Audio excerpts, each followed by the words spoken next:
What's up, everyone? It's Gavin or Tweek. What up? What up? It's Charles or Chuck, and we have a special guest today. MuteAce or Tony. MuteAce or Tony.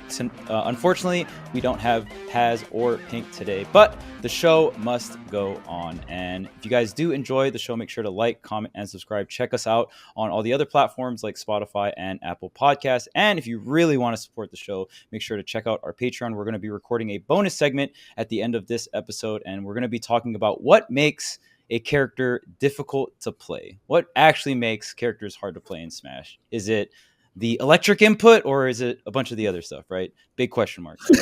I wonder what it's going to be. So that sounded like a spoiler to me, but a little bit. But we have a lot of recent tournament results to go over. Wavedash 2023 is what we'll first go over. Congrats to Leo taking the tournament over Sonix. Those were the top two seeds. And Leo doing it with a character that I really didn't expect him to do it with. It was Corrin. And we were talking a little bit before we started recording about the Corrin matchup. And for me, on surface level, I mean, I don't know too much about Corrin. So on surface level, I was like, oh, man, I would feel like Corrin would struggle with the lack of mobility. But Leo did a really good job of just using Nair and predicting where Spin Dash was going to be and just kind of covering himself with hitboxes, because Spin Dash, what makes it good is it's not a really big disjoint, but Sonic's hurtbox becomes really small. But the Nair just felt like a really strong tool against Sonix. What did you guys feel about that matchup, or just like the grand final / winter finals in general? Well, I feel like Corrin's really important because the characters that do like really good versus Sonic, they can start like a combo or just like a lot of damage off of like weird tags, like really weird like tags, like something that like, because if I play Peach, it's like too hard to get like specific like down air or like up air, like a combo starter on them. But if you can tag them with something random like a Corrin Nair or Fair and like string into actual damage, it's like really important on Sonic because you can't catch them with like actual opportunities. yeah, we were mentioning that before we went live, where it's like kind of just covering yourself with general hitboxes.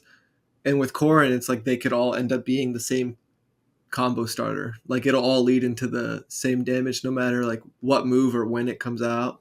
Like no matter what hitbox of the Nair, there's going to be a follow-up, for example. And that has me thinking right now that means if you're Leo's Corrin, then you don't have to be in shield too much throughout the game. And usually Sonic will whittle your shield down just with his presence. But if you can cover yourself with like a lot of like very large and active hitboxes, not only does that make it easier to track Sonic and hit him when he's moving so quickly, but it also means you're going to have a healthier shield, and that it just means you're more likely to come out on top in neutral if your shield health is comparable to Sonic's. Because that's something I struggle with all the time when I'm playing Sonic, is there's a lot of situations where I'm in shield for just a little too long, and now I'm like, scrambling to like make sure like I can be in a spot where I have a chance of winning, but like not only is Sonic's neutral so good, he has a healthier shield than me in this spot. So like that's just something that has me thinking. Like the most obvious example would be something like a Palutena Nair or something, right? Like in terms of a move that's like very active and large, and no matter what part of it you land, if you land it, you're going to be doing the same thing regardless. And with Corrin, it's like a similar idea with her neutral air.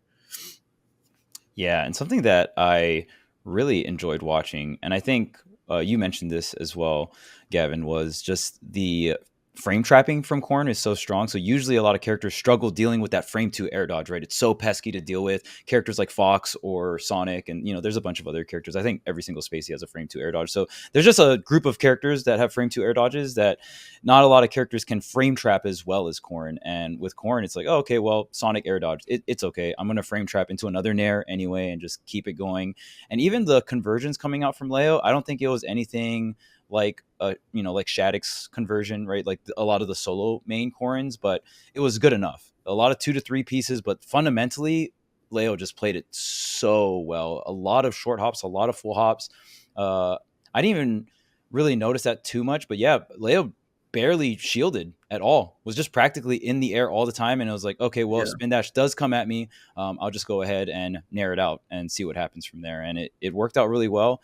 Another thing that really impressed me, and I think this is what makes Sonix so strong, and even when we see players like Sonix play up against Spargo, sometimes Sonix can make Spargo look free, especially with Sonic and the characters that Spargo go. Sonix will just go Sonic and edgeguard him so easily. And Leo had fantastic recoveries.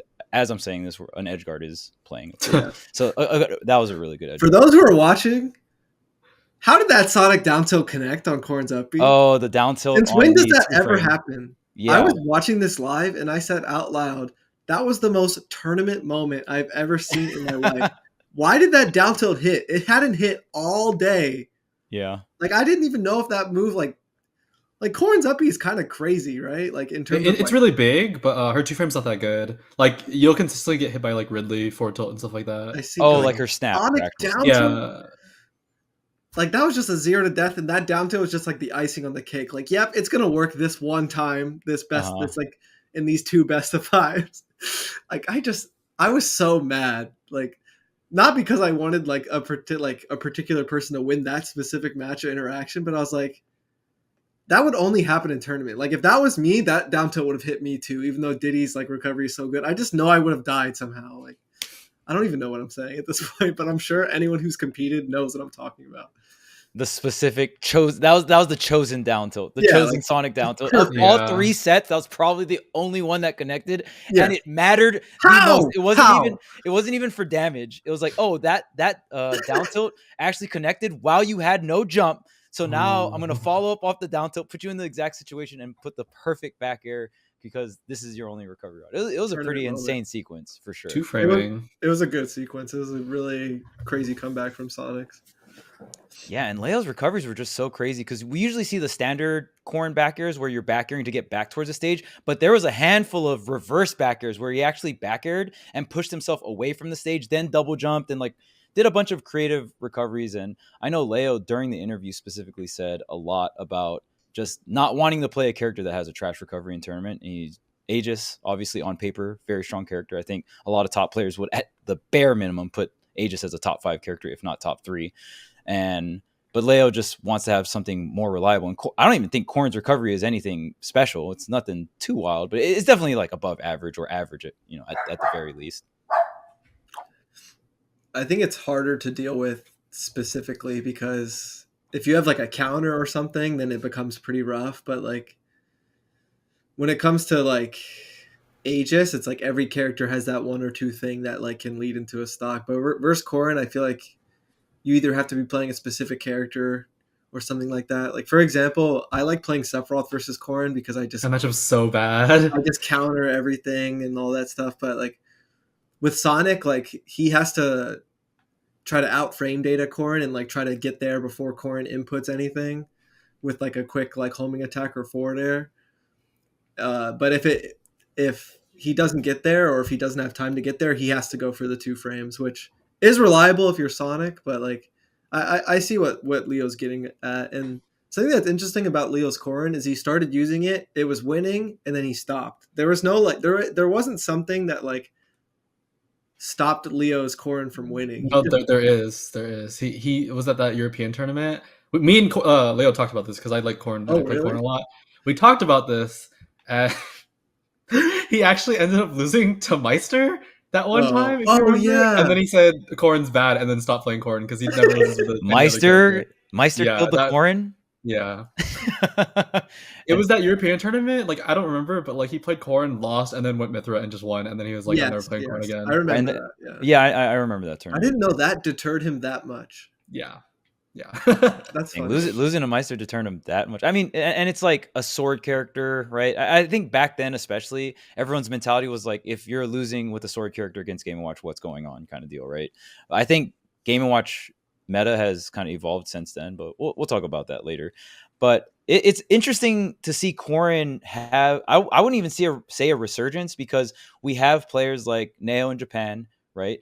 And we also have players like Shattuck in America doing well with the character. And Leo had that spree, when he started picking up Corrin. I remember Delfina Maza was one of the first tournaments that I remember seeing the Corrin come out in tournament for Leo. So it's cool to see the Corrin back for Leo. I think it's a great character. I think it fits his playstyle perfectly. And yeah, do you guys think that Leo's going to stick it out with the Corrin? Maybe we'll see a little bit more tournament and a little bit more matchups for Leo coming through. with the I think Corrin? you'll see more Corrin for sure. It's Do you just think we would see the Corrin versus you, Mute? no. Don't try that. Oh, Just don't try really? it. Yeah, you do. You did say that you know a bunch about Corrin, right? Well, I play the character and I also play against Shattuck like all the time, so it's Oh just yeah, not a yeah. good That makes idea. a lot of sense. Yeah. Yeah. Okay. I Okay. think Corrin's really good, and I also think I had this conversation pretty recently because I play against Boosk's Corrin a bunch. But I always the compliment I always give Corrin is it feels like Corrin brought the good qualities from What's up, Smash 4. Jims? What's up? Hey, think you just interrupt my shit and I'm not gonna return the favor? Yeah, I ain't forget. Look at you just smiling. Yeah, Do you- keep on smiling because you ain't Do you talking. wanna- You're do you want to smiling. join the I ain't conversation? got nothing to say. You want to join the This This conversation? is Talking just the about beginning. what- We in war right now. We in war. Woo, woo, woo. I just got here. I think that was EE's first guest appearance on the show ever. Yeah. It's been like 105 or 106 episodes. Yeah, he's just Maybe, really I don't know. polite. But what I was saying was it feels like Corrin brought a lot of the best qualities from Smash 4 to Ultimate. Like the frame trapping and like not caring about whether you're going to swing or air dodge and just like continuing advantage state anyways. Like those qualities from Smash 4, it feels like Corrin has the most out of any character. And I don't know, I really like that character. I think that character is pretty fundies and also really good. I don't know. I don't know what y'all think about that, but like I feel like she was always at least pretty good. Okay, well, she needed a lot of buffs, like a lot of buffs. All her moves did like half damage, like Up all her air aerials. got buffed, right? No, like all her normals, like her arrows got buffed, except for like I don't know, down or something like that. But they all did like her forward used to do like 4 or something like that. Now it does like 7. They buffed like all the damage on her moves because there was no damage before. I see. And the pin recovery kick- was so. yeah, bad recovery was before. way worse. Yeah. What It did didn't they go as change about it? far. They made it go further. Wait, what? Yes, Yeah. this character was some. How long has this Dog game been shit out that I'm like before. forgetting things like this? The up B got longer, and then the side B kick you had to reduce the lag on it because it had just like way too much, like way too much. I remember that. And like the kick got stronger too because the kick No. was not like that strong The before. main thing I remember is like up air is way stronger now. That's the main thing I remember. Damn, am I new to this game or something? Yeah, Corrin was a very irrelevant character in my opinion. Yeah, I still before felt the, like Corrin. buff. Like, I guess the game plan is similar, but like the options are just generally better with the buffs. But But with the buffs, you just don't have to do so many reps, right? Like you're reducing the amount of times you have to win neutral, just general damage increase, and then general, especially if Mute's saying like from 4 to 7%, that's like almost double. Same thing with the Nair too. Like everything was You know just what I'm so saying? unserious. Like I would get tagged by Corrin, and I would just take like 20, and I was like, oh, that was like a sheet combo, but like on a sword. But you're slow, and okay, I don't Yeah. know. Yeah, and then you're also just getting edge guarded to living hell. Like, Yeah, it just was bad. Didn't really It make was bad sense. before. So yeah, so I mean, shout out to the Corrin buffs. Do you guys feel like Corrin is now kind of like up in that more upper echelon, like top 20, top 30-ish characters? She's in my like top 30. Yeah, Top 30? That's a respectable spot. she's a good character. It's That's just like tough. I she haven't has so thought many about. like good like parts about her. I think like versus Sonic that you guys were seeing, not a lot of characters can contest Sonic's ledge hang. Like that's just That's one a very thing. good point. That's a Yeah. very Yeah. good point. Yeah. Like you saw the pin into the pin, like insta pin for the ledge trapping. Like he's not used to making decisions on the ledge because he doesn't have to usually. There's a thing where like he has the FAF, just like you said, like the ability for like Leo to like jump up into the air and like swing like full hop back airs against Sonix, and it still teleports him back to center stage, and then falling there the spin dash like at the same time because it has like no FAF is like super strong. If you don't know what those- FAF means, it means first actionable frame. So Yeah. just like being Yeah. able to act after you do something. And then yeah, the same thing with the blender. Like Sonic usually like lands so well. He has like a lot of like drift speed, so he just drifts really far and then just like lands with nair or like air dodge or something. But like the fact Corrin can always just like do a up air in reverse and then just like pin your landing like instantly is really good. And then the fact that Corrin actually has an option to beat spin dash startup with that pin, grounded pin to like check you as a burst option is like really, really, really good. There's just so many things that are like going good for Corrin in that matchup that just I think the most valuable thing, like what you're saying, is how many of these options are safely covering multiple things at once. Where that's so difficult against Sonic to like cover jump, cover spring, cover air dodge, like cover like landing on either side of you. Like it's so tricky versus Sonic. Like a lot of his simple disadvantaged tools are like so deceptively like amazing. Like you will never get like, you know, the easy damage. He never lets you get that. But with Corrin, I think her general game plan just invalidates like some of the basics, and like you'll get at least an extra hit or two that other characters would have to reset to neutral or something like that. So I think that goes a long way, especially with her kill power. Like she's more likely to get a stray hit versus Sonic and win the game than most characters, and that's pretty interesting considering how slow she is. But her moves, it's like, are just so active and large and strong. Disjointed, surrounding your entire body, right? And that, even when I was commentating this, I don't know the Corrin Sonic matchup, you know, especially to the level that Mute knows the character Corrin itself, right? So this episode really feels very refreshing because now I feel like I know a lot more about Corrin and just this matchup in general, but even being able to apply that too, because if your characters have some of these tools that Corrin has, right, you can apply those to the Sonic matchup. And I know Sonic is another character that the community holds very high in terms of just strength, right? Most people will put Sonic in their top 5, like most top players will. So really interesting to see.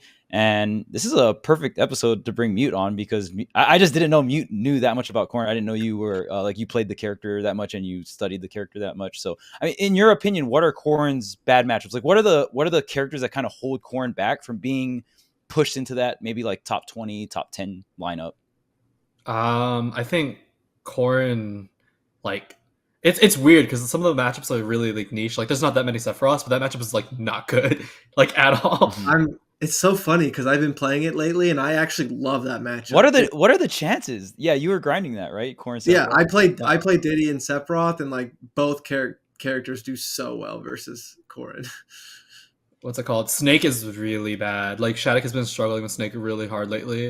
It was really funny because like Neo, the other Corrin from Japan, has like a bunch of different opinions on Corrin. And like they share some. I saw them talk, and I'm a big Corrin fan, and I want to play that character. That's the character I would play if like I could play something else easily. And then I was just like listening to them and stuff like that. And then I was like, oh yeah, Shattuck, because they had Kronos at the venue at VGBC, and they were just playing, and Shattuck was trying to learn the matchup, and then they're just rotating with like Kronos, and then Neo and Kronos actually ended up playing in bracket, and Neo was trying to tell Shattuck like this matchup's only like negative 0.5, it's not that bad, and then he got 3-0'd by Kronos. And I was just like, yeah, this matchup's terrible. Because I keep telling Shattuck, like, because Shattuck actually has other characters, but he refuses to switch. Like, he has a sick, nasty Peach. He's actually low-key insane. And I was like, dude, just go Peach for Snake. And he just refuses, and he keeps playing it, and he just, I don't know, he's struggling. But, like, that matchup's horrible. I think Joker is really hard for Corrin. Yeah, there's not that many though, because as soon as a matchup gets like kind of bad, or like some of the matchups might be more annoying, if you just start platform camping with Corrin, one thing I noticed about Corrin is her like stage picks are very polarizing, because like picking a character like this on like Biplats, Kalos, or something like that, like you can just start platform camping and then just do the original like old, like remember like early Ultimate Roy just falling off a platform and landing up airing and like playing like that. If you do that with Corrin, it's actually really good. Like really good. So like it's like, okay, yeah, Joker's annoying and like you'll blow up if you get hit, but you kind of just stay on the platform. He can't gun you, and then what is he gonna do? Try and beat you with his like tiny aerials versus yours, and then as soon as he pops RSN, you pin him too. Yeah, when you're falling through or running off the platform and doing the aerials, you're getting like full hop aerials. Yeah, like, full hop multiplier. Yep. Super quickly. Yeah. I think her upper is like one of the best like retreating up air things. Characters like. Oh yeah. And another way you can get full hop multiplier is float broken. So I guess we can pivot onward to a Japanese tournament that happened. Winner Smash looks like the name of the tournament. Zachary was able to get first, so it's always a good day when there is a Zachary W. And you know what was my favorite part about seeing the image for the results? I saw Zachary's pit there, but I also saw some of the classic lineup, some disgusting top tiers. That's what I need to see Zachary play. The Rob, the Joker. That's what I need to see. So, I mean, shout out to Zachary for taking the tournament. And then we have the image right here for the top 8. It looks like we got Zachary on the pit, of course, the Rob, the Joker, Buzz on the Sonic, Ken on the Sonic Sephiroth for third, and then fourth, Shuton on the classic match, or the classic spread of the Olimar and the Pyramithra, CLX on Roy and Steve, Yuzu on the Rosa and Pichu, Noi, I think is how you pronounce that, Noi, on the, what a lineup, Sephiroth, Pokemon Trainer, Olimar, and then kept on the Diddy, Isabel, and the Villager. So shout out to the top 8 results there. And yeah, I mean, always good to see the Japanese scene thriving, active, and I'm loving that Zachary's being more active in tournaments. Always a huge W. And I guess now we can get into the nitty gritty with our guest here. We've got MuteAce here. So we definitely have to talk about Peach. Peach is a character that is pretty historic throughout the Smash franchise, right? But especially in this game, I think Peach had a very huge debut. I think a lot. I thought when like first month of the game, I thought Peach was the strongest character in the game. That was like my initial thoughts. Yeah, she was still top 5 to be fair. I think I was definitely wrong. I mean, but who was actually right? Who was actually the best character? Me. I was right. Olimar was the best. You think I don't know. Wolf was pretty crazy. What? No, not like 1.0. Do you know about like, the glitch? Just the glitch where you could like lagless flash onto stage if you air dodge. That was so good. Come on. Have I shown you up smash, spot dodge, forward smash my way to top 10? Olimars were doing that. It was awesome. The Olimar era. But yeah, so how do you feel like Peach competes in this current meta mute, and do you feel like you're going to continue solo maining Peach? I know you were talking about like maybe going some other characters, but it feels like solo Peach is good enough and it's got you throughout a lot of tournaments, right? It's okay, but it's really not what you should be doing. I'm gonna play another character because like it's just too much effort. Like there's just no reason I sit there. Like okay, like it's just okay. I used to not like Palu, but like I like Palu for like bad characters now. So it's just like okay, yeah, I can sit here and play Peach, Duck Hunt and whatever like that, and it's like probably one of her worst matchups. But it's just like, why would I do that? I can just click this Palu I have and like do whatever, you know, and it will probably be fine. There's just no reason to. If I didn't have a Palu, maybe I'd be like, okay, yeah, I just stick with my guns. But it's just like I do, so there's no reason for me to like struggle for no reason. I'm always like the main thing I've been thinking about asking you is like how your practice regimen works and everything, because I know that you play a difficult character that has a lot of tech and like, you know, a lot of crazy things you can do, and it can be like really overwhelming and difficult, and like, you know, I even have like hand issues and stuff like that. So like you're one of the best people I talk to, especially after tournaments. And we complain about the game together. We talk about if we should drop our mains and play easy characters. That's the thing I want to get into the most, because I feel like it would be the most entertaining for the show. But I'm also curious, because we haven't talked in a little bit, about what your thought process is on the game right now and what your practice regimen is and how the last few tournaments have went, like something like that. Yeah. Charles, did I tell you my favorite thing Gavin said to me at VOBC that I just will remember for the rest of my life? Gavin wanted to talk, and we were talking like behind the stage, and then we were complaining about like what was happening, and then I was just like, oh, we don't get paid enough for this, and he was like, well, I do, and I was just like oh man, another famous Gavin quote add to the books. That is not what I expected you to say. You got your ass. It was amazing. I was actually there. I just had to sit there. I was like, yeah. That caught me off guard. Oh my god. It was great. Oh man. Anyways, yeah. So my practice regimen is like really weird because my hands are pretty bad. And I actually have like a really weird story for this, because like I got asked this actually like recently, so it was really weird. But people always ask me like, how did I get better? How do I improve or whatever like that? Especially because like my hands are so bad. So a lot of times I don't like play. Like you saw me at Summit and stuff like that. I don't like actually like play, and I have a reputation of being like a dodger, I think. But like I can't play that much. So like what I do is I just learned how to like play like in my head. Because like when I was getting better, it was like when I was 14, like MVD knew me and stuff like that. I was like in a really like tough schooling thing, so I could only play like on Friday nights at the local, you know what I mean, for like 3 hours like a week or something like that. So I would just like play in my head and like imagine scenarios and then try it all at the local and stuff like that. And like by that way, I just learned how to play like in my head. So like I can mostly just watch tournaments and watch people play, and like yeah, it's kind of tainted because I can't ever just like casually enjoy like, oh, look at that spike. everything in my head is just rolling the numbers consistently about like, okay, what are they thinking about. But yeah, that's kind of how I practice for the most part. So like for me to warm up, I usually just training mode and just make sure like my tech and my punishes are correct, and everything else I just like watch for like player things a lot of times. I don't know. That's interesting because I've been practicing a lot outside of streaming and everything because there's like a handful of Diddy things that I've been learning, and it's so tough because I'm playing slightly more than usual and my hands are hurting, but I'm not executing as well as I want to, so I want to play even more. Yeah.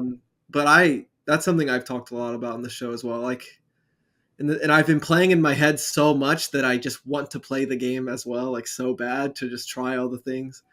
No, I wish I had infinite stamina. I could just like play like everyone else. I wish I could just like grind it out because I feel like that would be so much like easier if I had like that amount of energy and like hand stamina, but I really don't. So I have to make do with like my meter management. I have to like just burst it when I need it for bracket. Like it's a good way to put it. Meter management. Yeah. We had Zomba on Coach's Corner, actually. Shout out to Coach's Corner, a podcast that I do on Smash University with a bunch of different coaches. And we had Zomba as a guest, and he talked about that. He said a lot of times when he's just at home, not at tournaments, he's thinking about the game. And he feels like that is what really helped him propel and improve the most. Obviously, you still need the execution, so you got to practice. You still got to go to tournaments and stuff like that. But just kind of optimizing the time that you're not playing, because not everyone has the same amount of resources to play as much as someone else, right? Whether it be maybe you're working a 9 to 5, so you just can't play as much. Maybe your health is limiting you, right? Like your hand, there's like pain in your hands or something like that make it so you can't play. So there's a lot of different factors that make it so you can't put X amount of hours into it, but you can compensate by doing a bunch of other various things like studying, watching, playing scenarios through your head, talking with your friends or other players, like in a Peach Discord or a character Discord, talking about specific matchups, how their perspective on it and all that other stuff. So yeah, it's cool to hear that you think so much about the game.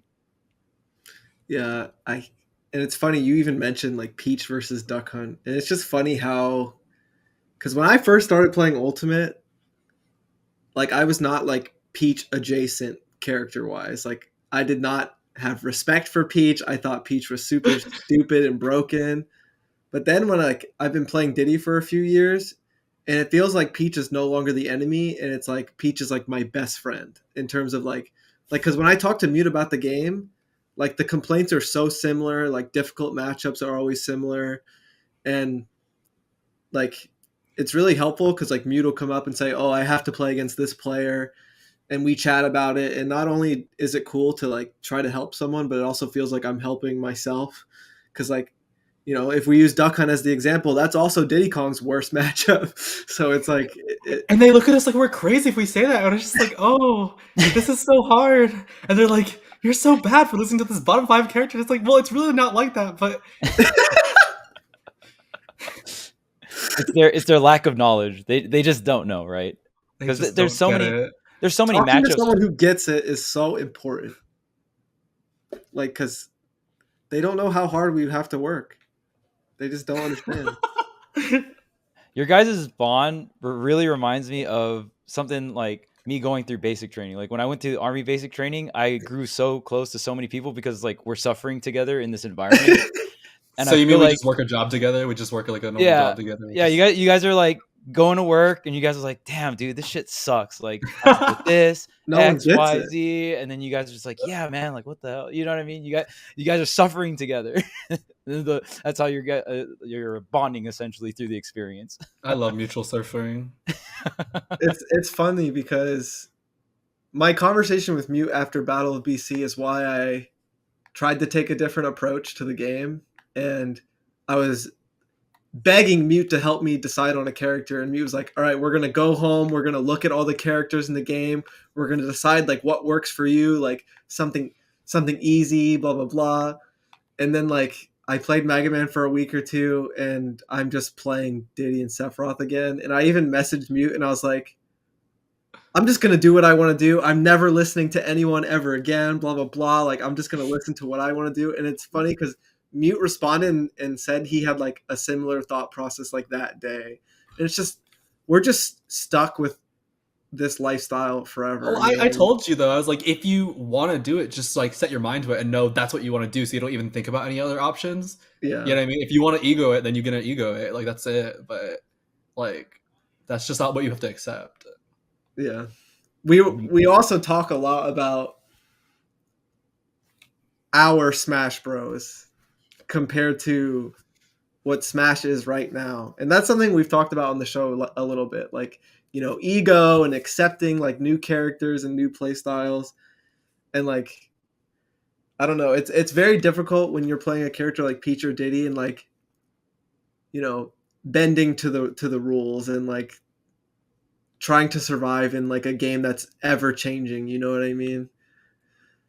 Like, it's just a funny concept that we're always talking about, and I feel like our egos definitely get in the way of this kind of thing.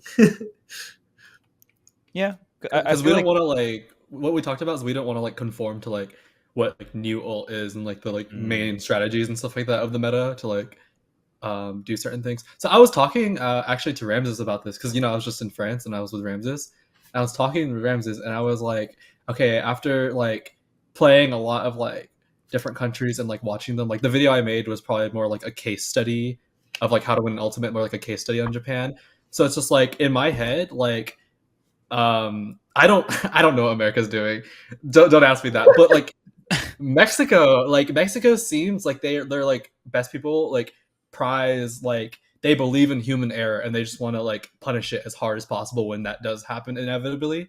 And then like Japan's playstyle is very, I want to eliminate all the human error from my play as much as possible, and just like set up like scenarios, and they have good plans towards both of those like players and stuff like that. So like some stars you think of as like, okay, SkyJ believes in human error, he's gonna like destroy you. It's the way Spargo plays Cloud, he doesn't just like run around and back here. He like goes in and tries to like read you and like get these openings to just kill you in like 2 hits, and like this, it's like things like that.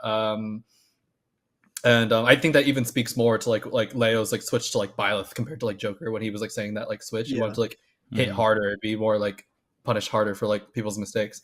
And then it's just like, yeah, like Japan's style, like even playing, they're like, I could go to any setup, I don't know anyone's name, and I just walk up to any setup with one character, I'm like, can I play like free Tyson? And then like I play and I'm playing someone who has the like, everyone in that country had the mentality of like, I don't want to like have this human error mistake. You're going to interact with my best tool at all times. Like that's it. Like that's only it. So it's just like, I think that was like a main thing me and Gavin were talking about, because that play style is like seeing a lot of success. Because like you look at like the BOBC results, it's like I think like what, like 5 or 6 of them of the top 8 were like Japanese and stuff like that, right?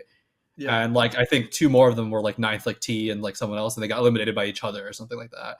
So it's just interesting to see like this like consistent like rising of this like Japanese like mentality, like play style is very consistent and very powerful, and a lot of people can't beat it. Because like even if it is like, a lot of people when I talk to other coaches and like Ramses and Tony, and they're like, oh well, that play style of reducing this like human error, it's like has a weakness of some sort because it's like predictable in a more sense, because like you kind of know what the safe option should be, but like it's so difficult to like weave the needle like through the like thread, or right, like there's counterplay, you know what I mean? but it's like you have to like, you know, go some layers and go around the corner to like beat that option. And it's just like, and if you get hit by it, you're done. That's it. Like it's 80 minimum. So it's just like, there's ways to beat it, but it's just so skewed, because they do it with the most skewed like R&R, like risk reward characters. Like you're playing, you know, risk reward with like T's Bell, and it's just like, oh, you want to catch this item by perchance? Like, no. don't mess up. If you're at 80, you might lose the stock. Get Ridley forward smashed. Like, okay. Yeah. TLDR, I will minecart because it is strong. Right? Yeah. Right? And it's like, okay, so how do you beat minecart? Okay, well, like positioning, and then I can do this one move, and it's like I'll watch Mia up B minecart 3 times in a row, and then on the 4th one he gets hit and dies, and I'm just like, he minecarted because it was strong. And I mean, if he got hit out of it, he took 3 damage, 4 damage from the Game & Watch up B. Yeah. Right? And it's like, to me, Japan feels like they're trying to figure out the game in a way where it's like, okay, I'm going to create this flowchart that is very consistent because I'm using these moves a lot in this flowchart that have very skewed risk reward. So if we play a bunch of different matches or a bunch of different scenarios on paper, I should win, right? And they're like mastering this flowchart and kind of understanding which characters to create these kinds of flowcharts with.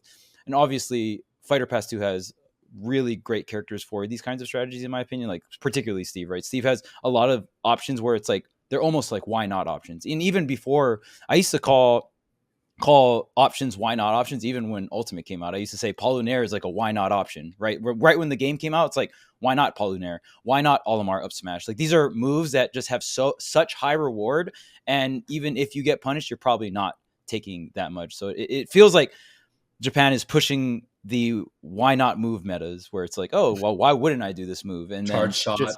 yeah, charge shot. Yeah, there's like so many different characters that have these kinds of options. And I like how you pointed out how Mexico even kind of goes against that grain, where they're like, oh, okay, well, I'm going to try to exploit the human factor, right? Where I get this like crazy read. How many times does Spargo go for like these double jump back airs off stage, which are technically pretty ballsy, right? But he just knows that it's going to hit and it connects and your stock's gone at like 80 or 90% off stage. So it's really cool to break down all these different regional play styles and what's seeing success right now, because right now Ultimate's timeline is so interesting because so many different players can win from so many different regions. I know Japan has recently been dominating, but it really feels like almost any country can win a really stacked super major, right? And you don't even really know the player nowadays too. I still hold Spargo to that number one spot, but no one's as consistent as Leo was pre-quarantine, right? So it's like there's not a player where it's like, oh, guaranteed grand finals. So it's really exciting.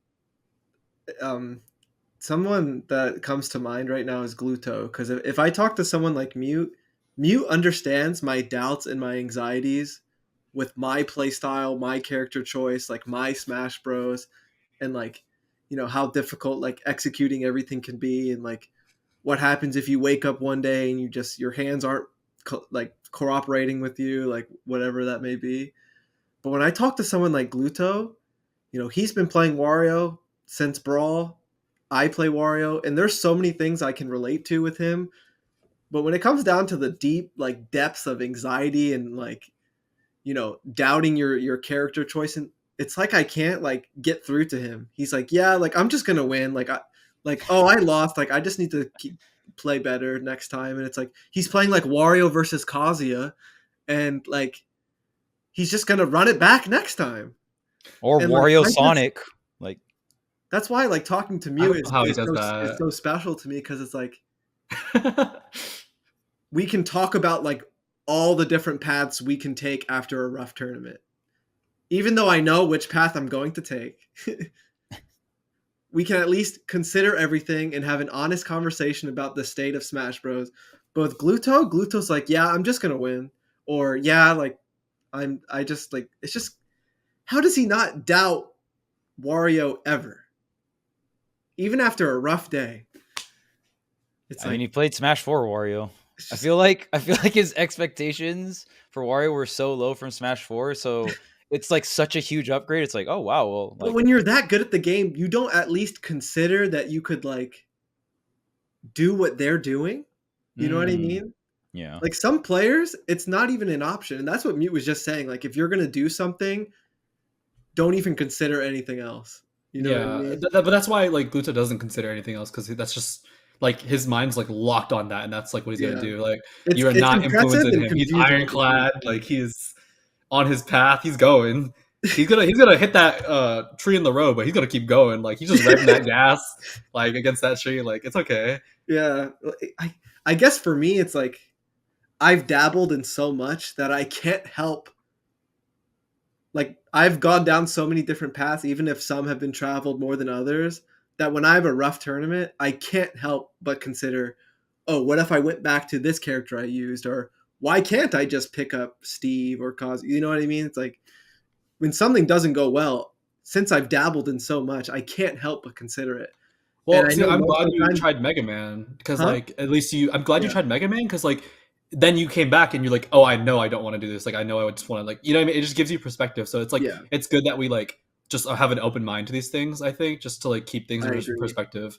And like, at least taking something from it rather than just viewing it like really like black and white, like, oh, if you do this, like, and you don't do it anymore, like you're learning nothing from it. But like we reflected on it at least. yeah, Like, you're still playing Smash, you're learning different perspectives, and like I chatted a bunch with Mega Man players, especially Peebnut, and just learned a lot about the game. And like it's cool hearing how passionate people are about their characters, like Mute, like Gluto, like Peebnut. And yeah, for some reason they are driving down that path and they are not fucking stopping. Well, But oh, go ahead. go ahead, Charles. Well, I just feel like it's good because your experience solidifies your decisions, right? So I think as long as you're going through the experiences, that's what's solidifying your decision. And for Gluto, he's gone up against so many difficult matchups, but I feel like he has so much confidence in finding that one win condition, that one thing that he can do to clutch then win the matchup. He's like, all right, well, if that's like the only option, I'm going to try and create the scenario as much as possible. And he's conquered a bunch of difficult matchups. I wouldn't say every single one. And I think Sonic, in my opinion, has to be the hardest, or not has to be, but like is probably Wario's hardest. Definitely up in the top 3 or so. But I mean, Gluto has recently defeated Bloom, and that's also a really tough matchup for Wario. So, you know, all these matchups where it forces Wario to stay grounded, he's figured that aspect of the character out, right? And he's played it very well. He's been able to win matchups staying grounded with Wario, and obviously Wario's grounded options aren't the greatest compared to his air options. And, you know, maybe he'll figure out the key to victory against Sonic. I don't really see it in terms of like finding that win condition. It's very difficult, but at the end of the day, you have a move that can, you know, kill someone at 0, right? I think it's hard against Sonic because of the frame 2 air dodge and stuff like that, but you know, maybe he'll find a way. And again, that's just his experience kind of backing up his decision making, right? Same with you guys. All your guys' experience kind of guides you into the way you like to make decisions for character rosters and, you know, even like stages and all that stuff, right? Yeah. And another reason I like talking to Mute is I play the game in a pretty strange way. Like I'm always trying to figure out, like, you know, the emotion behind my opponent's decisions, and I'm paying attention to their body language in and out of the game. And like when it comes to talking with Mute, it's like I can get all that. Like he already gets it. Like I don't have to explain that. We can get right to the weird nitty gritty stuff about matchups or like figuring out a certain player. And you know, skipping all of that is pretty nice, and you can just get into like the really strange aspects of Smash, I guess. Yeah, we're like, yeah, Gavin, his eye twitches before he jumps. My favorite is the Tyrant fake out.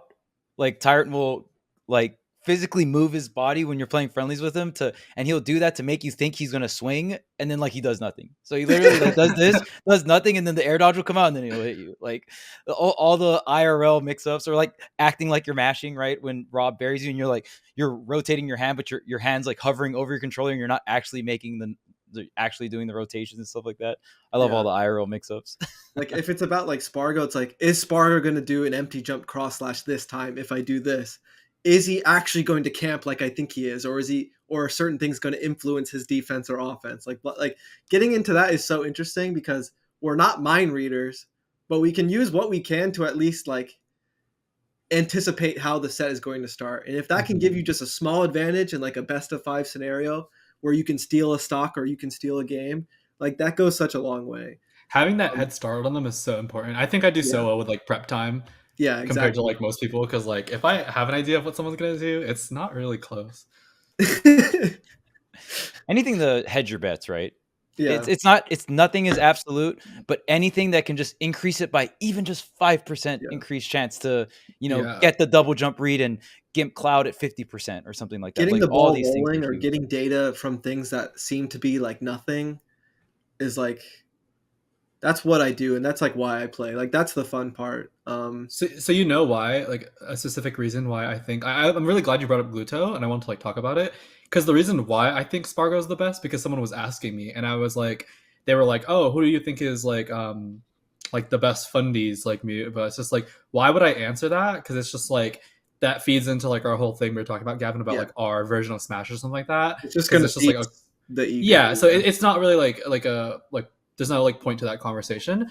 But it's just like my highest ranked Smash player, since like there are so many different versions of Smash that like can be presented through like, you know, like I talked about, like cultural play styles, beliefs of like the way to play the game, and then like just like how some characters just distort the game in general. One of the most like adaptable players, that's how like I rank people, like adaptability, is like Spargo. I think like that's the most like adaptable person. Like if I pair up Spargo with like so many different people, like it's fine because like there's so many people like of the top 10 I can be like, dude, like it's just weird that I can pair up Leo versus like just pick any min, you know what I mean? And it's like there could be trouble. That's weird. That's just weird. I don't know. Like you can take like a bunch of players, and if you pair them versus something weird, like I love Gluto. I think he's so good. I respect him so much, and it's just like, okay, I love playing him, and the games are so hard, but just like it's just weird because I don't think it's that bad to the point where like watching him versus like any Shoto, any Luigi, any like character that just like hits him too hard, like he just looks so bad sometimes. Like I'm not even like joking. He just blows up. So and I just don't think like it's even that bad. Like he just like falls straight into the grab, you know what I mean? Just that adaptability from him to like be squirrelier with his movement, you know? It just seems a little weird. So that's like how I would like rank people, you know? Yeah. Because like sometimes characters like challenge people's like views of Smash, and you just like if they fall apart, then I don't think they're very, you know. That's why I would always admire Leo so much, because I would always be like, damn, if I make it to him, I could do so much better than like these players that I'm watching, but I don't always make it to him, and that's probably because I'm not as flexible as someone like Spargo or Leo. You know what I mean? And that's what I strive to be. It's like, because a conversation we talk about with like players like Leo or Spargo is like, if it ain't first, it's second a lot of the time or something like that. And there's a reason for that. You know what I mean? Because they're playing all across the world and against different players, different characters, different rule sets, and they'll adapt to any challenge. That's a really good point. But I just think it's weird that like Leo like I think Leo's amazing, but his adaptability versus some of these DLC characters that have been out for a while, like it's just a little lower than I thought, you know? Like the Min struggling, the switching still for like what's it called? Like just the struggle versus Kazuya. Like it's like okay, you can lose to like, you know, riddles and other stuff like that, but like sometimes it looks too easy. Right. You know what I mean? So like something's not clicking kind of thing. Yeah. Right. Against a specific. That's how I feel about myself versus Steve. I'm not gonna lie. I lose to Steve every time. Mute's an expert in that matchup. Hey. You are. I remember one of the first times I've watched you play Steve against Steve at like at a tournament. I was just like, wow, the level of counterplay, especially that early on when I watched it, I was just like, this is insane. Clocking into work. Yeah. How do you Mute? What do you think in your? I just want to pick your brain on just counterplay against Steve in general. Like if you could give someone tips against playing against Steve, and it was maybe just like one or two things, like what are the most important things against Steve? I know there's a lot, but I just want to pick your brain real quick, because I know you're very knowledgeable about playing against Steve. If you're close enough to get jabbed, you're too close. I love that. Like if you're playing near that walking jab up till spot dodge simulator, you want to die so bad. You want to die. Like I just don't have to say. You just want death. Yeah, everyone's like, "Oh, rush him down! You better get away from him." Because his like grab anti-air is like oddly too. It's just so finicky to like get near him. Like just basic things like make it so hard to box him. Like his up smash out of shield will true punish like Peach down tilt, which is like weird to think about. Like frame 8 like up smash that scoops you, like Fox up smash, like that's just also weird. It's a little strange, you think, right? Some strange behavior going on. Yeah. I think like people don't position right for like minecart and stuff, because it's just like when you hit him, you have to like pay attention to like the knockback of your angle, because I feel like people are really bad at this, like noticing when they send someone at a certain angle, people will hit options in response. Like we were talking about this, Gavin, with like a certain someone that we're not going to say, but like they'll just fair in certain areas, they'll just cart in certain areas, they'll do certain things certain ways, and it's just like if you see the angle they get sent at, if the platform's like here and this is like the cart, you have to know like if the powered cart or non-powered cart is going to go on top or below the platform, and then use the platform to like not interact with it at all. Because if the cart is going below the platform, you literally just stand on the platform and shield, and the only thing they can do is like jump out the cart and start like hacking your shield, like, you know, up air or something like that. But like there shouldn't be like that bad of an interaction, you know? You will not get hit. You will not. Yeah, like 100% chance to like survive the interaction. You know what I mean? Because a lot of people like they hit Steve, they're like, "Oh, it's go time. My advantage state." It's a lie. The reason why Steve's like advantage state is so good is because like a lot of times when I'm playing as that character, it takes a lot of discipline to hit him and then run away. Like, because it's just like you get your hit, you take your little 16 and you go. That's it. That's all you got from the drive-through. Because like they're gonna come back around. Yeah, like, they're gonna come back, and if you run up on that cart, you're getting hit because you're too close from the burst at that point. If you think like, oh, I have an advantage state, like who do you think you are? Yeah, I remember talking to Gluto in Hawaii about this, and that was his biggest gripe about Steve, is that he just feels like he never has an advantage state. He's like, yeah, I feel like I win neutral and I have to like be scared of him. Like I win neutral against Steve, and then it's like their advantage state, and I'm the one that's like trying to not get hit. And he feels like that's the most frustrating part about Steve in general. If you don't have any like specific options to deal, like very special options to deal with like the disadvantage, it's not possible, and it destroys a lot of like conventional characters like trapping. Like Palu actually like is just so bad at trapping this because she already struggles with like stuff like nair dodge, and it's like, okay, yeah, Palu, let's definitely guard against high cart, jump out, block, fall block, like falling like fair. And it's just like, okay, and then like, you know, if they anvil anytime, it just beats you down up air. If it's not like the first few hits, like it just goes through the multi hit. So it's just like kind of weird. Oh yeah, I've seen people like parry the last hit of anvil and stuff like that, like the grounded hit, and try to get as much frame advantage as possible to maybe like create. Well, you can just jump. Jump the hits. Oh, yeah, that's like great. A good thing to do. You can. Yeah, so it's like if you parry the first hit and it's like close, like I would just stand there and parry and then jump like after it. Parry jump. And then try to stuff the like pickaxe swing. That's like something you could do, but it's a little finicky because every time not be there at all. Exactly, because it's just like every time I give you a scenario that you could use to beat Steve, it's really weird because I'm telling you to stand there and parry the anvil if you want a chance, because otherwise like the anvil, like people don't talk about this, why does anvil have collision? Like you can't run through it very easily, like it's just like in the way, so the anvil jump to the other side and you can't even like chase them. It's like it's crazy. It's really strange how like anvil just being there, it's like, can this thing go away already, please? Yeah, it like it hits the ground and it like sits there for like 2 seconds ish almost. So yeah, no, it just it's just interesting that you have to like do these things, and every single time I give you like a Steve counterplay, it's just so weird because everything has a stipulation. So it's like I would tell you like, oh yeah, you can parry that and do that, but if he jumps off earlier, and it's kind of hard to see the animation because like it kind of just stops sticking to his feet, not like he has like a particular like jump off animation for like the anvil. Like Mr. Blockman isn't. Yeah, he doesn't have too many joints, so yeah. So it just the anvil just stops sticking to him magically, and you have to react to that, and then parry that, and then jump, and then like, you know, hit him and stuff the anvil, and it's just like, I mean the back air or whatever it is, and it's just like that might work maybe. It's what makes Game & Watch, like ledge trapping Game & Watch, so hard, because Game & Watch, it's just like this 2D character that's two animations. Yeah, 2 animations, and then he's up at normal getup. So technically, look at the mouth.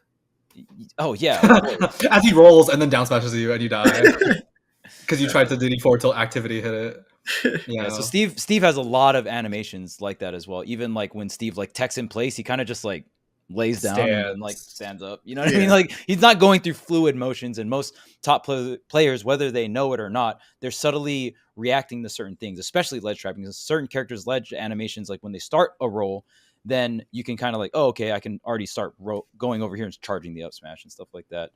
So yeah, I mean, thanks Mute for like telling us about Steve counterplay. I know a lot of people struggle against that character, and I should look and make a video, huh? You should definitely make a video. That would probably be very entertaining. Because like people just don't. They say these things on Twitter, and I'm just like, this is the most like you want to get hit thing like ever. Like I don't know if they're trying to feed this information on purpose, but I was just like, I don't know. Like, you have a lot of tournament success too, right? So I feel like there's a lot of people that post like on paper stuff, but it's way different when you're up on stage and you know what I mean. You're trying to actually gauge specific risk reward. Because what you were talking about, a lot of the advice you gave was specifically gauging your risk reward, right? And not getting hit and how to think of these specific scenarios. Because even for me, sometimes I'll watch some brackets or some characters against Steve and I'm like, okay, so they like rush Steve down in the beginning and they fish for this first interaction where it's like, because I think Steve is at his weakest right at start because one, dirt blocks, you don't have gold, so the minecart's not empowered, right? So if you don't have to respect minecart as much because it's the slower version. So it's a little easier to react. You can play a little bit closer, right? So sometimes I see players, and especially Sparkle, now certain characters have a privilege to do this, right? Like Cloud has the privilege to not be in range of jab and up tilt, but also pressure Steve. Not every character can do that, right? Because not every character has a disjoint or range like that. But Spargo will pressure Steve, and then one hit connects in the early game, and it's like, okay, well, now Steve is fucked because your minecart's not as impactful. You're probably low on iron and stuff like that. But not every character has that privilege, and I love your perspective on it because your character doesn't have the range to do that. So automatically, one of the first things you said was just like, well, you can't really pressure Steve, right? But again, it kind of just depends on the tools. Like I feel like Fox might be able to because you have the fall speed and the double jump mix up. I mean, he can just mash up tilt and it's like infinite anti around him, but at least you can land next to him or try to get something going at the very least. And then you also have like reflect on the cart itself. So you can reflect in the buff or something or the anvil. And I just want to pick your brain on the concept of attempting. Is it worth the risk to attempt that very first interaction to maybe snowball a stock? Or do you think like right at go, it's not even worth interacting with him and you just let him get diamond? That's like player discretion, and it's just like that's the thing about Steve. It's just like there's no like this is the thing to do against Steve. It's like, do you think it'll beat this player specifically in this specific moment? Like everything is just like outplay because, and that's why it's so hard because all the characters you're talking about that can like rush Steve down and get over there eventually like that. I think all of them except for Cloud because he's a little floatier on like the like weirdness. They all just like if something goes wrong at all, you're getting jabbed and you're gonna die. Like all the characters that can rush him down, you're just gonna get like framed like 3 jabbed or something and just like die. And the thing about the wood combos too is it's like it's not like honestly it's easier to SDI out of like diamond stuff, right? Because like there's so much hit lag and stuff. So it's just like wood is honestly like sometimes more threatening because like I play against Yanni a lot and like you cannot SDI out of those like wood combos really. Like you can try, but like SDI doesn't actually like save you. So I noticed when like Yanni was doing like good like nil ladders and other stuff like that, it can mix him up and make him mess up, but it won't actually get you out. Because if he does it right, if he zigzags my SDI correctly, I die anyway. Some Smash 4 Bayona. Like, oh, wow, you had amazing SDI. Congratulations, you took 70 instead of dying. Yeah. Like, something like that, right? But Yanni's like that, Steve. Like, he'll actually just kill you off of it. You know what I mean? Yeah. Like, right. That's a good point, too, because I feel like Akola right now doesn't have the wood combos down. It's more fundamental Steve, but he just does pick loops. Right, exactly. But when the Steve players start actually getting these like crazy combos down, that's when like wood is going to be really crazy because a lot of the wood combos you can just get straight 0 deaths if you nail correctly. So I don't think we're at that era where the top Steves are doing like the 0 to deaths with nils, right? I mean, there are Steve players that can do that, but they're not getting into these top 8s like Akola and stuff like that, right? Oh, but they'll still beat you though in round 2, so that's what you gotta know. Very true. Very when true. Am I gonna so it's win? just like when? So it's like if you play Yanni, like sometimes you down. get unlucky. Like you get seeded into Yanni like really unlucky really early. It's just like, oh, here we go. Like is he on it or not? And it's just like it. So what I said like about like outplay them, it's like okay, yeah, versus Akola and like some other players, yeah, I might run up on them early percent. Versus Yanni, I'm camping stock 1, like because he's got it like that. You know what I mean? Like I'll run up on Akola and be like, yeah, you're not that guy. So it's just like, okay, I'll just, you know. But if it's Yanni, like I'm scared. Damn. And that's just the truth of the character. It's just like I'm scared. Yeah. When is your next tournament, Mute? I'm going to CEO actually. Okay. Oh, so this week. This week, yeah. Oh wait, yeah, you just said that before we went live. I'll be watching. I won't be there, but I will be watching. I actually didn't know what was happening in the bracket because I mostly went to like visit like Florida because I'm from Florida. Yeah. But yeah, no. Apparently Yara's there. I didn't know that, and I play him, so that's amazing. It's just like, oh, one Japanese person, this entire bracket who plays Samus, and was like, okay, give him to Mute. All right, Oh thanks. man, incredible luck. Well, Oh, do no. you have to fight up against any Game & Watch players or any Game & Watches going? I would rather do that. Really? Yeah. Damn. I'm so sorry. I'm so sorry you have to play against Samus. I'll play against a Game & Watch player. What do you think for you right now? What are the matchups that you feel like you're struggling the most as Peach? Give me a top three worst matchups for Peach. I think me personally, it's like Hero is like being really hard right now because Hero is hard. I just don't get like how he's just like, okay, yeah, because like I feel like when I used to fight them, they didn't get that lucky before, but now every hero I fight for some reason they just have bounce up like 24/7. So I'm like, okay, well I can't use any of this, and they just have bounce on, and then it's just like, okay, well you have to rush them down, but no turnip, and then they buff, and then they start shooting stuff, and I'm like, okay, what now? And then I hit them off the stage. I'm like, here's my advantage state, ledge trapping, zoom, and then they just, I don't know. I have no advantage state. I can't use turnips. It just feels like a lot of things are being invalidated, like inadvertently, and I'm just like, okay. So I was thinking about playing like Palu for that. Another matchup I think is Duck Hunt. Is just like, but that matchup's just bad. Like that matchup's just bad. It's rare, but like for some reason they're after me right now. Yeah, they always Duck tell Hunts me I'm are never out. going to play against it, but I They do. find you, Gavin. Do you get those people at tournaments? They're just like, yeah, I want a money match, and they're always like some hunter for you. You know what I mean? Like the Ices players be hunting me down. Oh The my Belmonts, the Belmonts love coming after me. It's Oh actually my so God. scary. I gotta ask first before I'm like, wait, who do you play? And it's always something like very like sinister. I was like, oh, you have bad ideas. Why are you asking me to money match? I Interesting. know, like oh, me, little me, like that is so funny that you guys have that experience. Like just Duck Hunt players and Simon and Richter players coming up and asking yeah. the money match. Like, And then I think my last one that's like really annoying is like Shulk. It's just really hard. It's just so hard. It's just so haunting. I played Ramses and like I didn't know it was like that. I just didn't know it was like that. I mean, Shield Art, right? Like the classic. Like, oh, you're No, like, I just didn't know he had it like that. I'd never seen him play before. oh, Ramses is really very good. Yeah. Every matchup you said was really relatable except Shulk, Yeah. because I played Diddy, but See, the difference in that matchup for us is the fact that the banana goes through his sword and mine gets Yeah. sliced. yes, That's like the entire difference, and it's just like, okay. yeah. But Hero and Duck Hunt are impossible. But Sephiroth versus Shulk is a different story. Sephiroth, Really? It's actually good.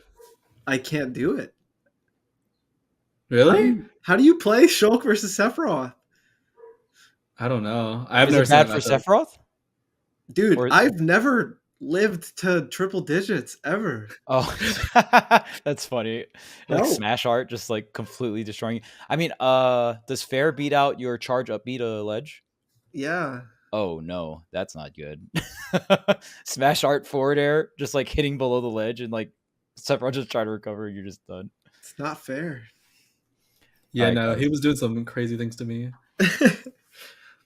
All right, guys, we're going to pivot towards the bonus content. Again, the bonus content, we will be talking about what makes a character difficult to play in Super Smash Bros. Ultimate. But Mute, do you want to do the honors of signing us off?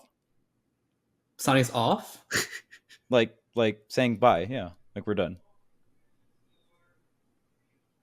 Like we're done with the episode. Like, can you lead that? Like, Yeah, I can do that. Yeah, sure.